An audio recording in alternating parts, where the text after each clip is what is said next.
Irmãos, Gênesis capítulo 21, é por aqui que nós vamos caminhar nesta manhã preciosa, bênção de Deus, bênção que o Senhor reservou para nós. Temos louvado o Senhor, claro, aqui no ato de adoração a Deus, e agora ouviremos a palavra do Senhor, a voz do Senhor ao nosso coração. Gênesis capítulo 21, nós vamos ver do 1 ao 21.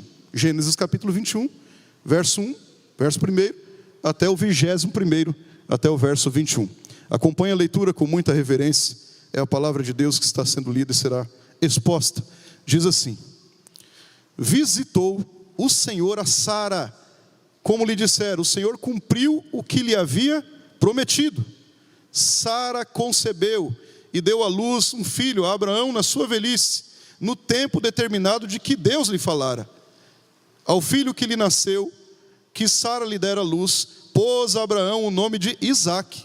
Abraão circuncidou o seu filho Isaque, quando este era de 8 dias, segundo Deus lhe havia ordenado.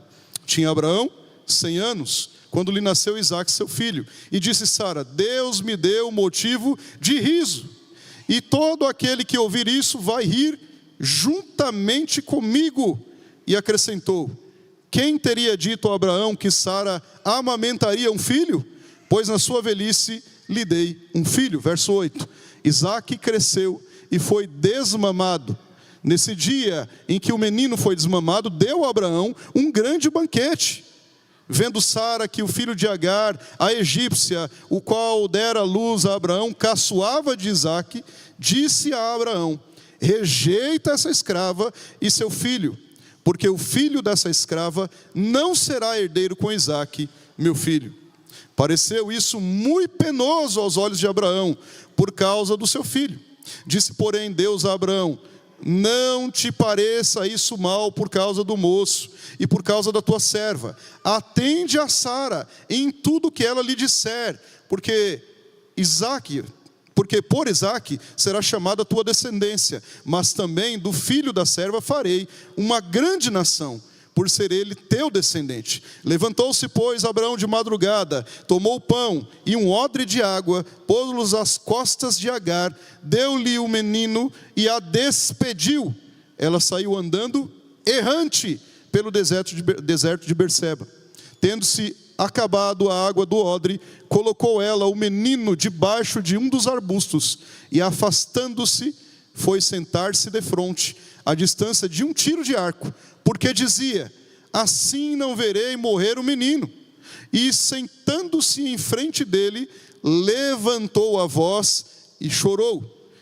Deus, porém, ouviu a voz do menino, e o anjo de Deus chamou do céu a Agar e lhe disse: que tens, Agar? Não temas, porque Deus ouviu a voz do menino daí onde está. Ergue-te, levanta o rapaz, segura-o pela mão, porque eu farei dele um grande povo.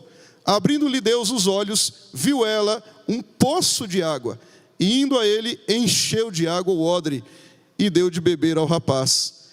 Deus estava com o rapaz que cresceu, habitou no deserto e se tornou flecheiro. E o último verso da nossa leitura: habitou no deserto de Parã, a sua mãe o casou com uma mulher da terra do Egito. Amém.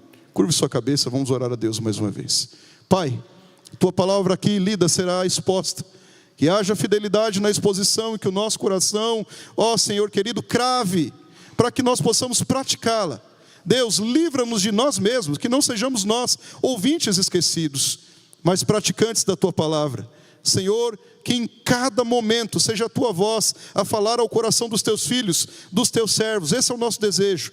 Sê conosco, ó Senhor Jesus, nós te pedimos. Amém. Meus irmãos, como eu disse, estamos estudando Gênesis, não é? Capítulo após capítulo, trecho após trecho. Hoje nós falaremos exatamente do capítulo 21, pelo menos até o verso 21, aqui onde lemos. Gênesis 21, ele fala do nascimento de Isaque, como você leu comigo, filho de Abraão, filho de Sara, que mostra exatamente o cumprimento da promessa de Deus a Abraão. Embora Isaque nasceu aqui, a promessa de Deus a Abraão já tinha sido feita. A promessa de Deus a Sara já tinha sido feita tempos antes, cerca de 25 anos, para nos situarmos melhor. Esse capítulo aqui trata exatamente, na sequência natural dele, do conflito que existiu. Nesse segundo trecho, a partir aqui, exatamente do verso 8, nós vemos isso, um conflito entre Sara, a esposa de Abrão, e Agar, a serva de Abrão, por causa do comportamento de Ismael, que já era um adolescente. Quando nasce aqui Isaac, Ismael já era um adolescente, já tinha aqui um bom entendimento. E Ismael, em certo momento, caçou-a numa festa, num banquete que ali estava acontecendo. E veja mais o que aconteceu. Além disso, é importante nós lembrarmos aqui que a Sara, mesmo recebendo essa promessa, ela era uma mulher estéril. Inclusive esse tema aqui da esterilidade de Sara, ele é desenvolvido progressivamente desde Gênesis 11. Nós estamos acompanhando aqui também progressivamente o estudo do texto, de Gênesis. E se você voltar à página da Bíblia, lá em Gênesis 11, com calma, ler em casa, capítulo após capítulo, esse tema ele vem recorrente. Por exemplo, a própria Sara, erroneamente, ela tentou contribuir para o cumprimento dessa promessa, falando até para que o seu marido Abraão se deitasse com essa daqui, que agora ela está num conflito ferrenho, no ápice ferrenho, que é Agar. Naquele momento Abraão então toma por mão Agar, deita-se com ela, e nasce um tempo depois Ismael. E veja o que aconteceu. Quando Sara faz isso, ela simplesmente está tentando dar um jeito naquilo que o próprio Senhor falara. A promessa, o projeto do próprio Deus, o caminho do Senhor, o tempo do Senhor, Sara tenta fazer isso. Então, depois de um período, aos 99 anos de idade, essa mulher estéril, Sara, ela dá à luz a um filho, a saber, Isaac. Algo que parecia loucura para o homem, e parece loucura para nós também, dizer que uma mulher de 99 anos daria luz a um filho, ainda mais sendo ela estéril, não é? Então veja só que para Deus isso aqui tinha total sentido. O texto bíblico ele enfatiza que Sara deu à luz no tempo determinado de que Deus lhe falara. Nós lemos aqui nesse texto, Gênesis capítulo 21, verso 2, mas também você nota essa promessa, Gênesis capítulo 17, versos 17 a 24, no capítulo 18 de Gênesis, do 11 ao 14, você nota isso, no tempo que Deus falara. O menino nascido aqui, então, ele recebe esse nome de Isaac conforme a ordem do próprio Senhor, não foi nada aleatório. Veja que tudo isso daqui caminha de uma forma muito conexa com os planos e projetos que o Senhor estabeleceu. Não tem nada aleatório, porque o significado do nome de Isaac é riso. No original aqui se lê ria, não é? Na conjugação aqui, aquele que ri, exatamente isso. O significado aqui do nome de Isaac está em conexão com a reação que Abraão e Sara teve quando Deus anunciara aqui o nascimento, ou a promessa exatamente do nascimento de Isaac. Num primeiro momento eles riram, só que eles riram de incredulidade, você percebe? Eles riram porque estavam incrédulos, como pode? Nós somos velhos, e deram risada, eles riram. No entanto, aqui, quando a promessa ela foi cumprida, nesse texto que nós estamos lendo, quando ela dá a luz a Isaac, quando Isaac nasce, Sara ri novamente. Foram 2 risos, se você prestar bem atenção no texto, no contexto dele. Numa reação agora não de incredulidade, mas numa reação aqui legítima de adoração, em resposta à ação sobrenatural e soberana do próprio Senhor. O riso dela agora aqui, até mesmo o nome de Isaac, aquele que ri, não é? Agora ela está rindo de alegria, não de incredulidade. Por isso que ela diz em Gênesis 21:6, Deus me deu motivo de riso, e todo aquele que ouvir isso, vai rir-se junto comigo. Veja, ao passo que o nascimento de Isaac, exatamente nessa etapa, eleva-se novamente aqui algo que já existia, mas agora aqui mais aflorado, o conflito com Agar.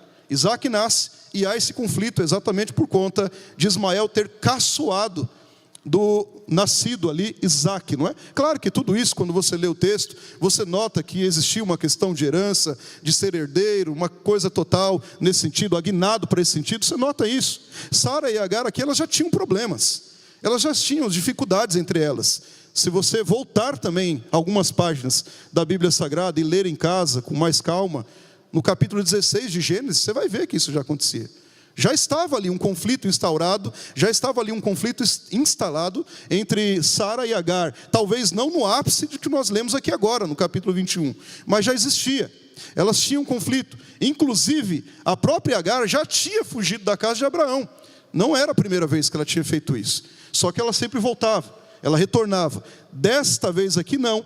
Depois do nascimento de Isaac, ela foge de forma definitiva. O ápice disso foi exatamente quando Abraão deu uma grande festa, algo que era natural, quando existia o nascimento de uma criança, e até os 2, cerca de 3 anos, o período em que ele era desmamado, a criança desmamada, exatamente porque ali já teria passado o período de mortalidade, que era muito grande, não é? 2 a 3 anos, a criança já estabeleceu todos os anticorpos necessários, as coisas que ela tinha de saúde necessária, então era dado um banquete.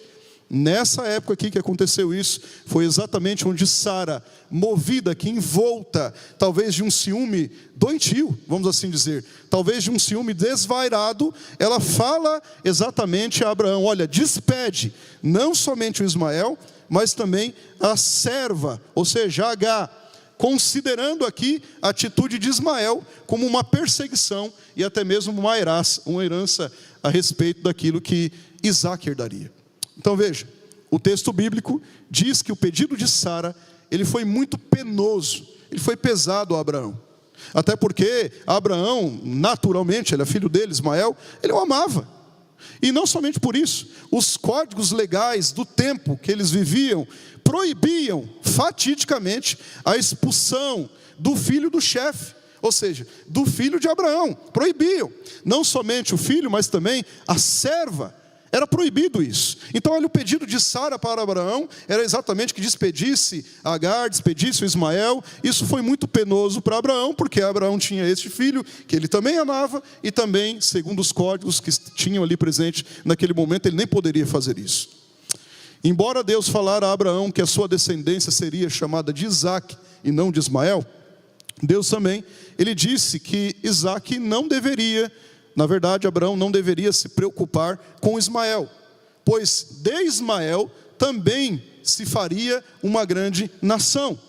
Foi então que Deus autorizou, entenda dessa forma, autorizou que Abraão despedisse Agar e despedisse Ismael. Está aí nos versos 12 e 13 da nossa leitura.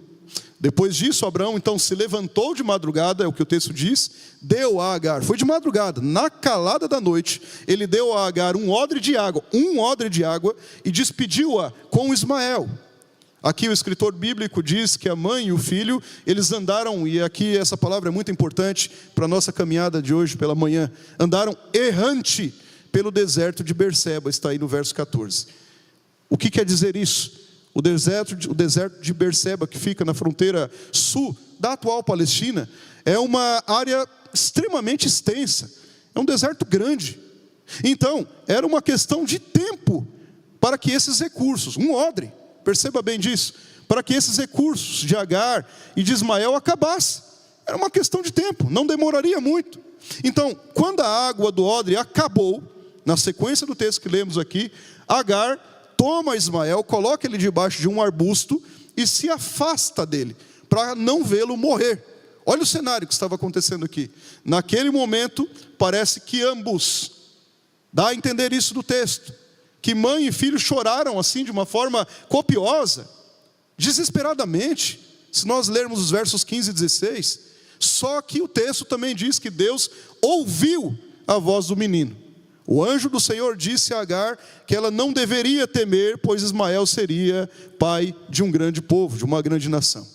Esse é o contexto do texto que nós lemos. Meus irmãos, evidentemente que dadas aqui as proporções, algo muito parecido acontece na nossa vida, ou acontece na vida de muitos. Talvez essa é a melhor colocação. Por vezes aqui nós estamos envoltos exatamente aqui no contraste da alegria e da tristeza, isso o tempo inteiro. Parece que é cíclico. É muito comum, repito, dado as proporções, cenários de vidas que vão de 0 a 100 rapidamente.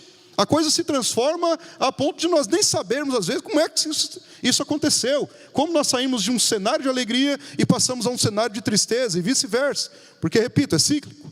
Por vezes aquilo que a alegria traz numa cena da vida, torna-se na cena posterior tristeza. É certo aqui que nós podemos experimentar grandes alegrias, sem sombra de dúvidas, experimentamos. Mas em outras vezes também, nós podemos experimentar e somos alvos de crises. Crises que parecem inclusive tomar conta das nossas vidas e até mesmo aqui fazem o coração, nosso coração aliás, ser tomado de um desespero. Ser tomado aqui num estado de calamidade, de chorar, quem sabe, copiosamente. Na corrida da vida aqui, a crise, quem sabe, da rejeição. Quem sabe aqui a crise da ingratidão. A crise da falta de direção. Ou até mesmo a crise da escassez. Como nós lemos aqui e vimos no texto, muitas vezes elas vêm assim de forma dura, pesarosa, pesada. E por vezes nós só conseguimos olhar para as circunstâncias.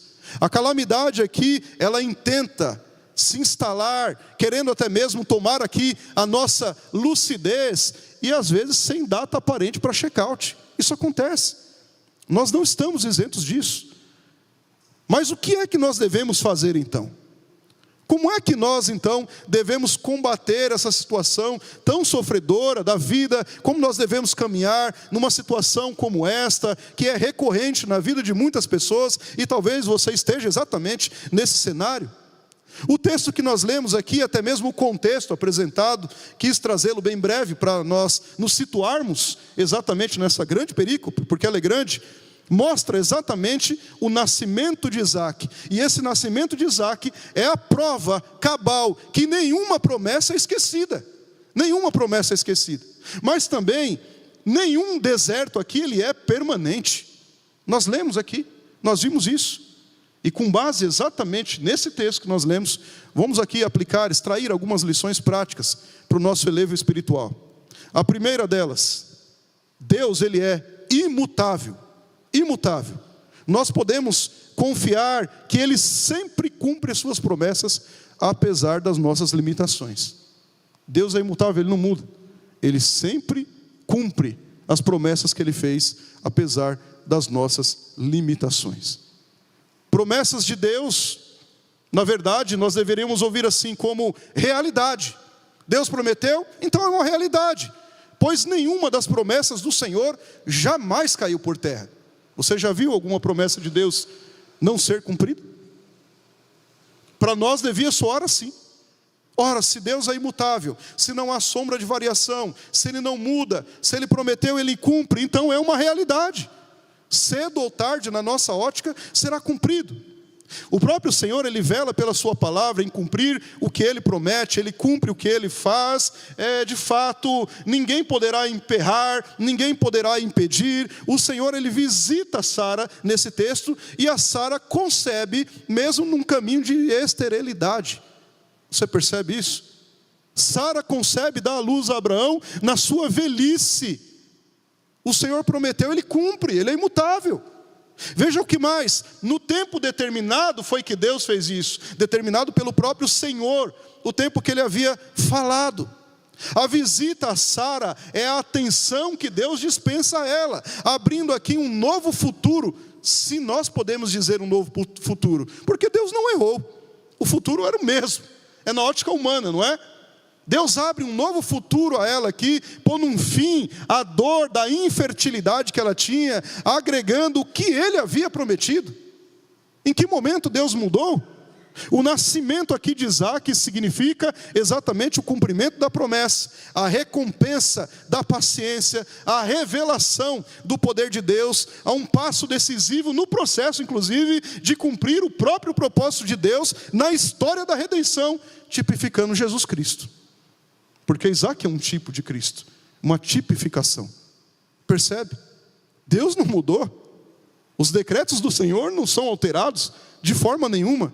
Deus, ao cumprir suas promessas, mesmo diante das nossas dificuldades aqui, demonstra ser onipotente e ensina para nós que os seus planos aqui são cumpridos não de acordo com a nossa pressa, não de acordo com o nosso ritmo, não de acordo com o nosso tempo, mas conforme o próprio tempo que Ele determinou.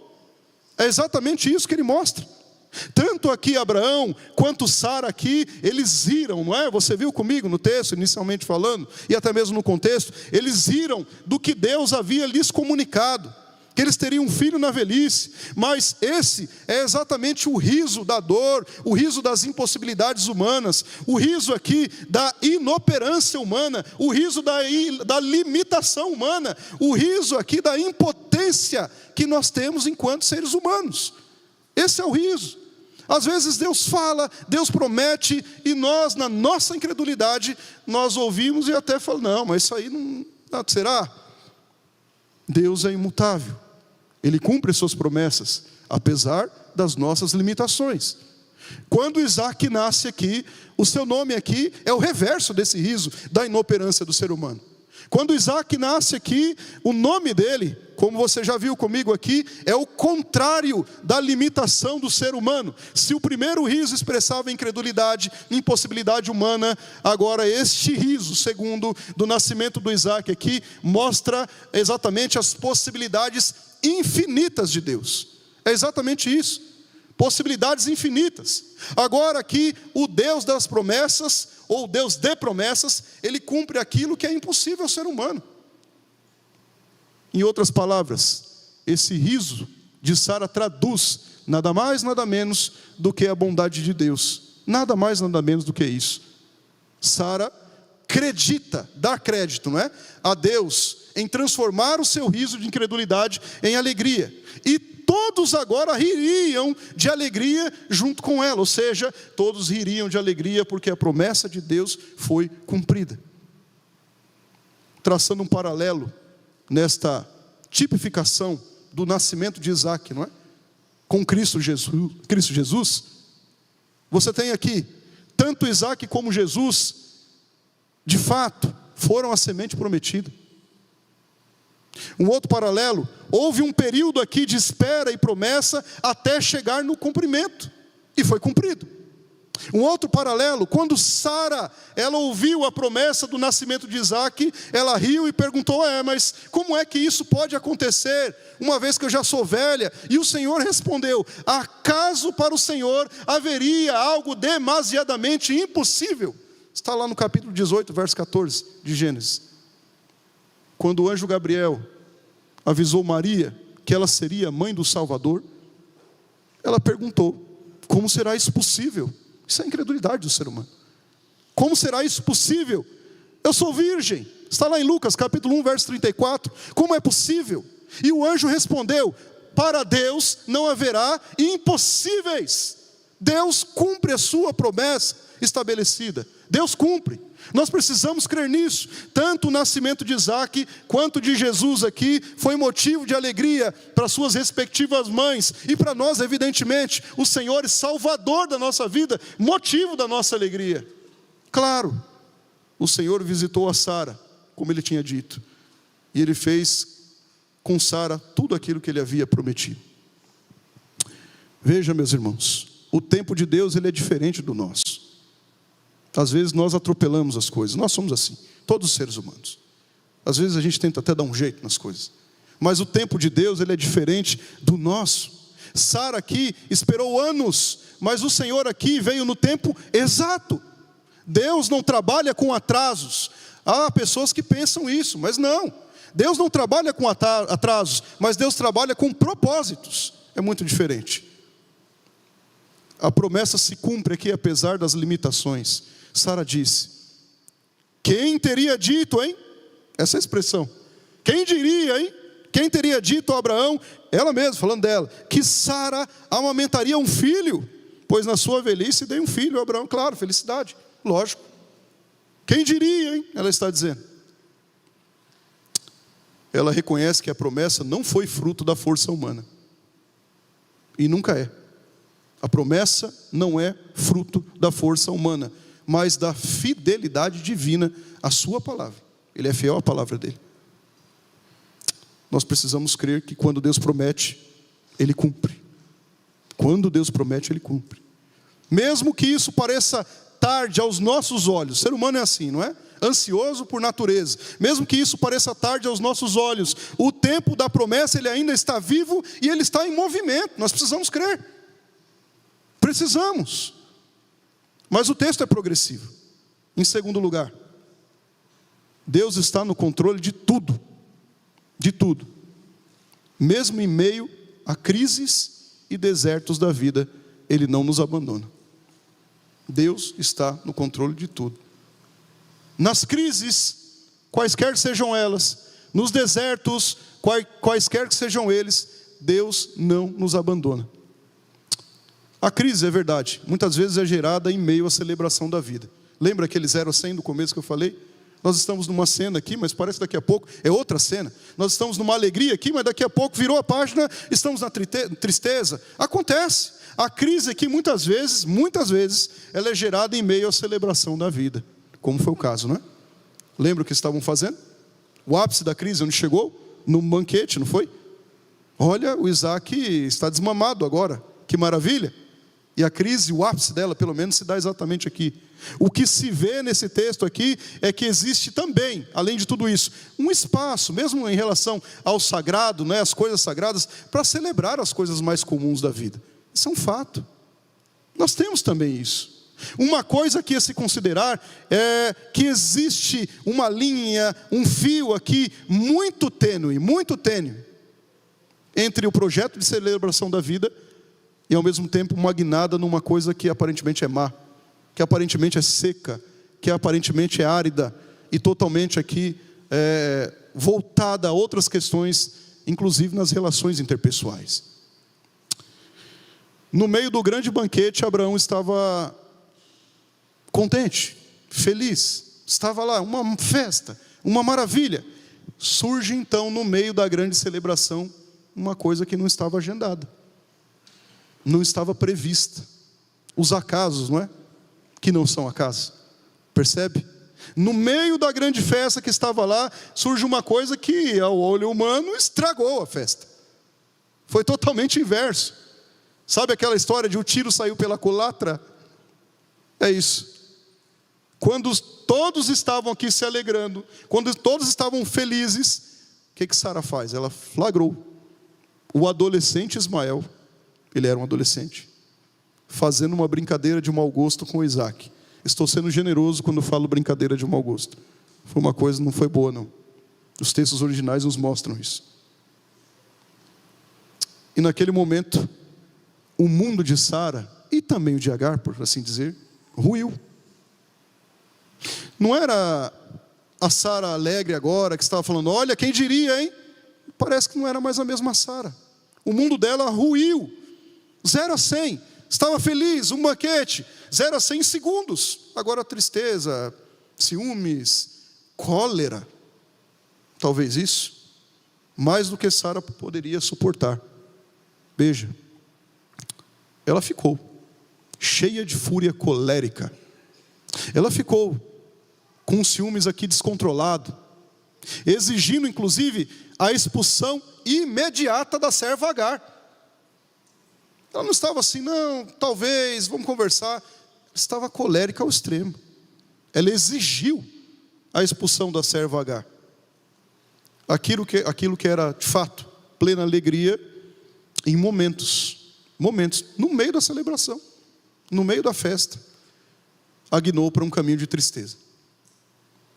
A crise ela foi gerada também, se você ler esse texto aí, por um profundo sentimento de rejeição. Agora do lado de Agar. Percebe? Transitando o texto. Surge aqui a crise de ser descartável. Quem sabe Agar pensou assim, diante da vida. A palavra de Sara aqui, Abraão, seu marido, foi: rejeita essa escrava. É pesado isso. Pesadíssimo. Rejeita essa escrava. A crise aqui do sentimento profundo de rejeição.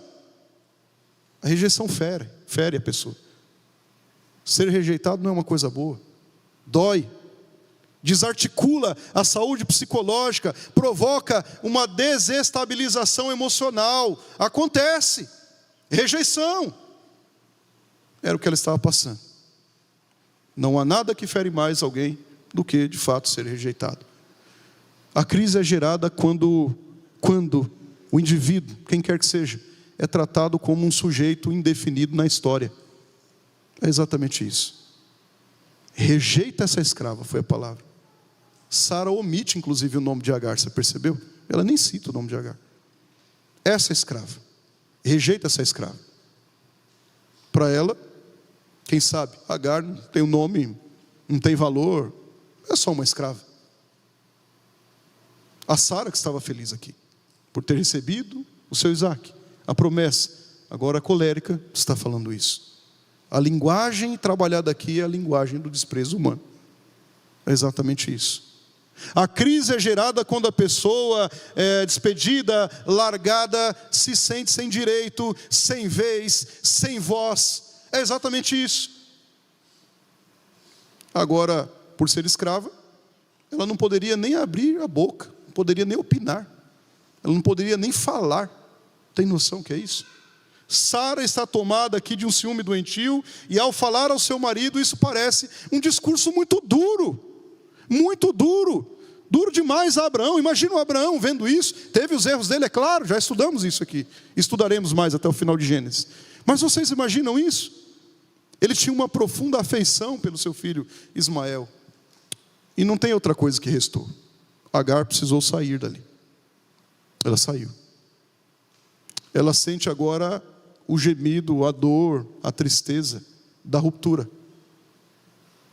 Ela já não mais podia ficar lá, porque não tinha mais espaço para ela. Ela não podia mais ficar lá. Por isso ela saiu. E aqui é o problema. Na crise, por vezes, não se vê as coisas com claridade. Na crise acontece isso. Por vezes não se vê as coisas com claridade. Ou seja, tudo fica uma massa cinzenta. Na crise, às vezes, não enxergamos adequadamente como deveríamos. Percebe? Fica tudo muito cinzento. Uma zona cinzenta, não é? Um espaço cinzento. Agar, então, ela sai na direção de lugar nenhum. Para onde é que Agar ia? Ela sai na direção de lugar nenhum. Foi exatamente isso. Sai na direção de onde não se chega, porque ela não sabia nem para onde ia. Percebe? Pois, se você não sabe aonde você vai, pode ser que você já esteja perdido. Ou até mesmo aqui qualquer lugar sirva, não é? Ela saiu sem planejamento nenhum. As raízes agora são cortadas. Os laços do que ela viveu ali, não é? Durante a vida inteira, rompidos. Agora ela sai andando, olha a palavra do texto, errante. Exatamente isso, errante. Ela anda aqui errante porque está andando em direção ao nada. Em outras palavras, ela está desgovernada. Ela não sabe, no sentido da história dela, para onde é a direção dela, para onde vai apontar, os rumos, o que vai acontecer, o que vai deixar de acontecer, as nuances, não é? Da caminhada dela, não sabe. Crise, desprezo. Agar sai andando pelo meio do deserto de Berseba. Deserto perigosíssimo.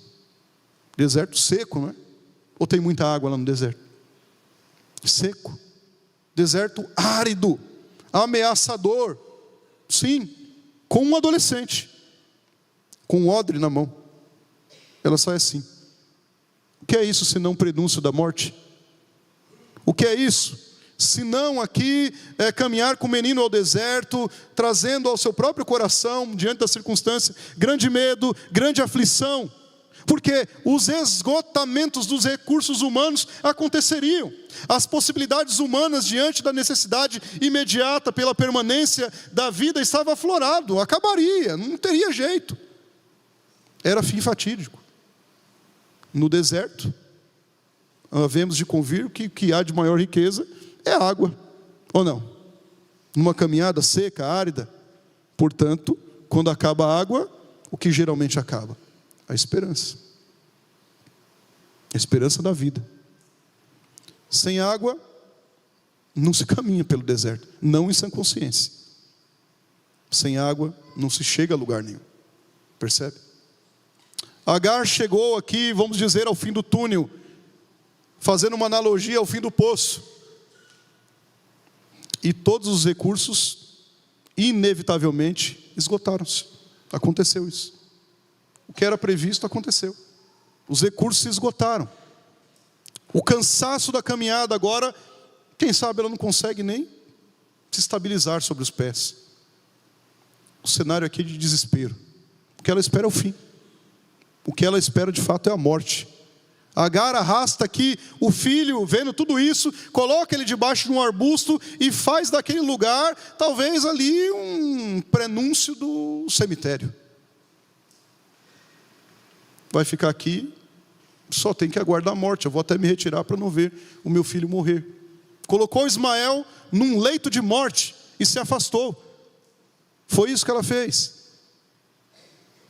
Até mesmo a fala dela, você vê quando nós estamos em crise, não é? Até mesmo a fala dela é negativa. Está no verso 16 aí. Assim não verei morrer o meu menino.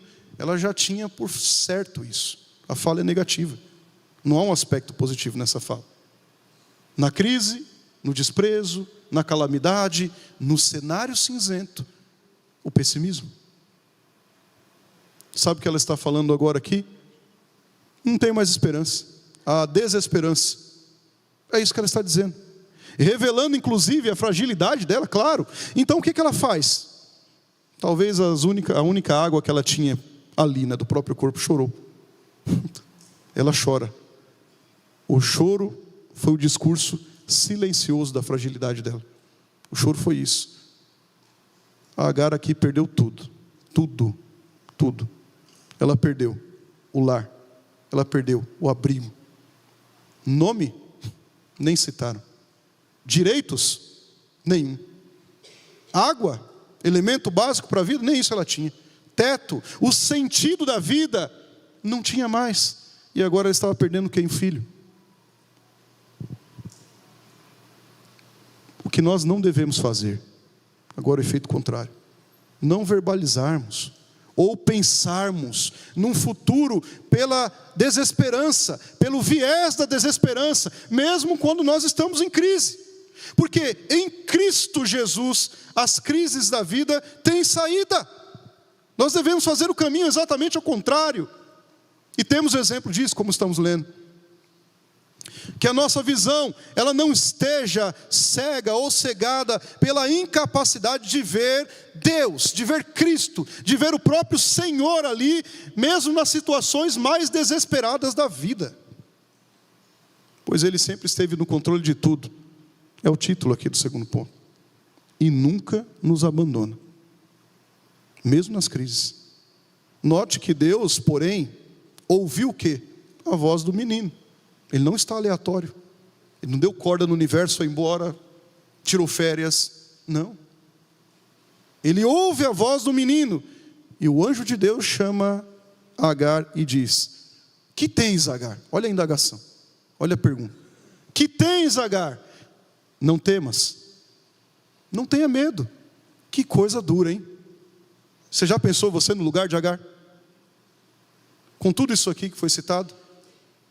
Não temas, não tenha medo, porque Deus ouviu a voz do menino, daí onde está. Não tem distância para Deus, nenhuma. Daí onde está, Deus ouviu a voz do menino. Quem olha para a vida como se fosse tragada para a morte, não ora, só chora. Todavia, chorar sem orar é a configuração do pessimismo humano, ok? Humano. Quando tudo parece perdido, Deus vê e Deus ouve. Você precisa cravar isso no seu coração. Quando tudo aparentemente está perdido, não tem saída, nossa inabilidade de lidar com as coisas, Deus vê e ouve. Agar, ela foi expulsa, caminhou pelo deserto, e quando achou que o filho dela, o adolescente Ismael, morreria, ela chorou naturalmente. Acho que qualquer um de nós faria isso, não é? Então Deus ouviu a voz do menino mesmo no deserto. Deus não se cala diante das situações. Aparentemente a gente pensa que Ele se cala. Até mesmo o silêncio de Deus é uma forma de Ele trabalhar. Spurgeon dizia que o silêncio de Deus é mais eloquente do que qualquer discurso bem dito, bem proferido. E Deus ouviu, Ele quebra o silêncio. Ele ouve aqui. Lembre-se, você precisa se lembrar disso. da capacidade infinita de Deus diante das problemáticas da vida. Há solução, essa é a palavra. Existe solução. Chorar diante dele é bom. Melhor ainda é orar diante dele, dirigir-se a ele por intermédio de Cristo, porque ele criou todas as coisas e pelo seu poder, no tempo oportuno, responderá com graça a nossa oração, mesmo diante da circunstância contrária. Progressivamente, em terceiro e último lugar, Deus, ele é poderoso para transformar. Ele ouve? Ouve.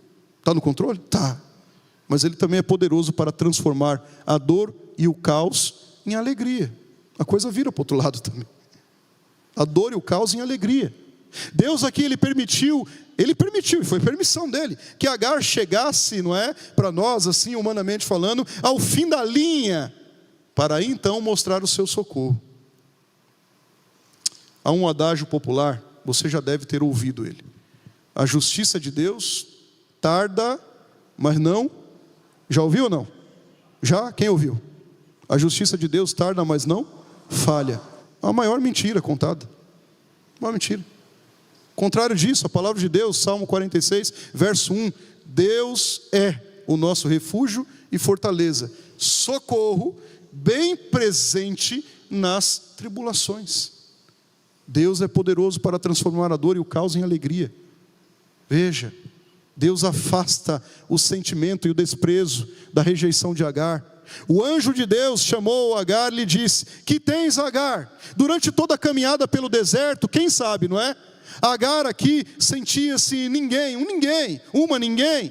sem nome, sem identidade, sem direitos, sem voz, sem vez. Era apenas uma escrava, uma coisa, vamos assim dizer, uma matéria, alguém descartável. De repente, vira o tabuleiro, tudo inverte. Tudo inverte.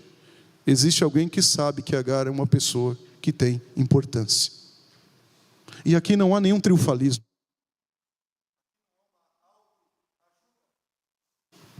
Há aqui uma ajuda do alto. É o inverso. Há aqui Deus que vê a importância em Agar. Deus sabe o valor de Agar. Importa-se com ela. Ela está num arquivo vivo, não num arquivo morto. Deus pronuncia o seu nome. Embora, olha, essa serva manda ela embora. Agora Deus pronuncia o nome dela: Agar, que tens? A pergunta é eloquente: que tens, Agar?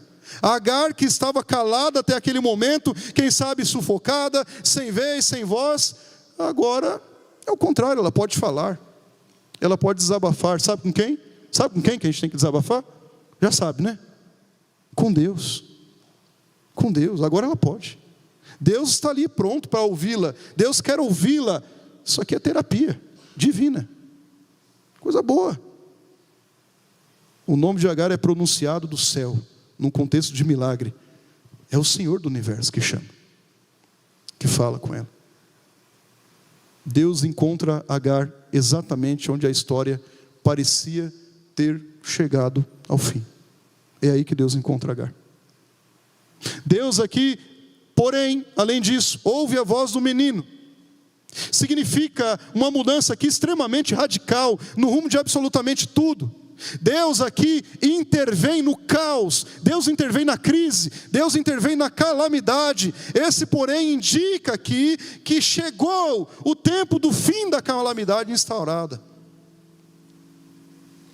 Aparentemente, um tempo sem solução, agora Deus traz a solução.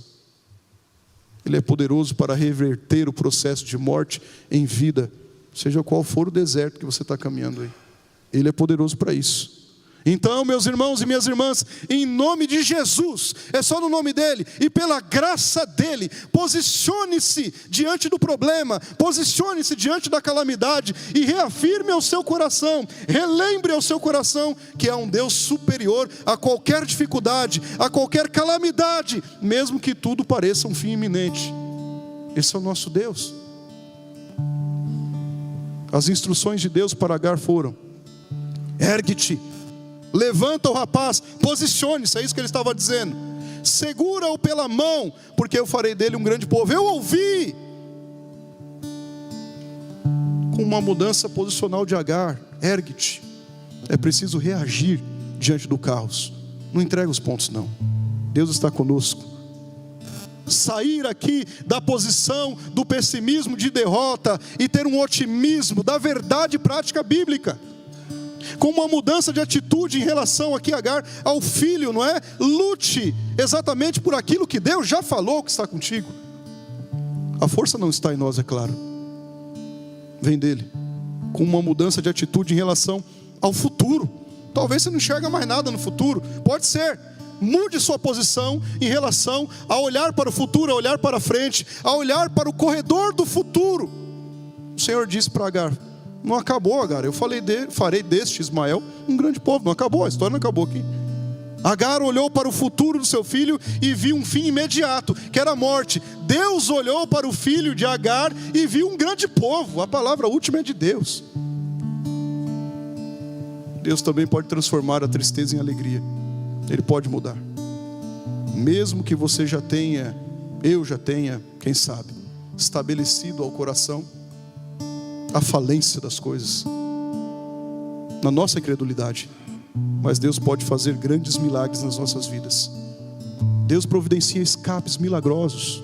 Ele fez isso com Agar, quando os recursos de Agar tinham falido. Deus abriu aqui um poço, lá no meio do deserto, fez ela enxergar um poço no meio do deserto, convertendo aqui terra seca em manancial. Sabe por quê? Porque Ele é o Jeová Jirê.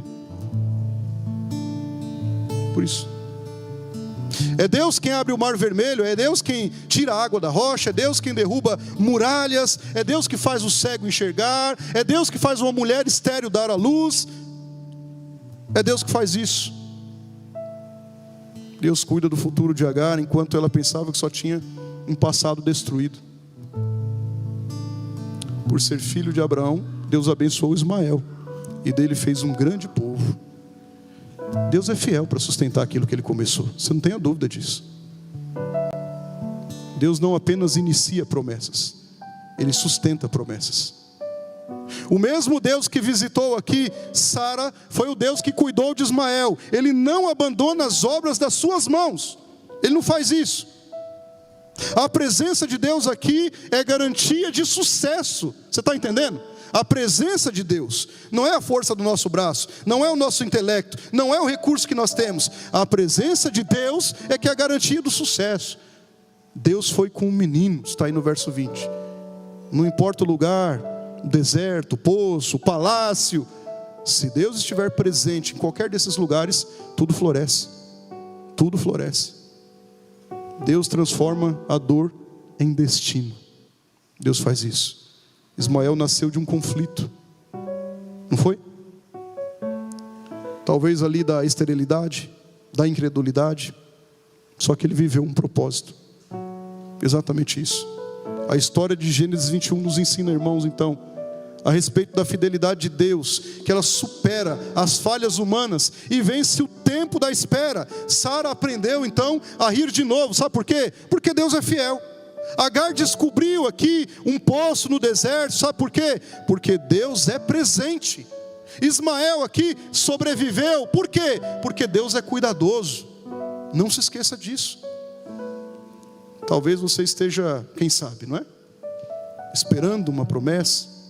Quem sabe, enfrentando um deserto. Quem sabe aqui, caminhando em algo insustentável, difícil. Mas Deus está no controle.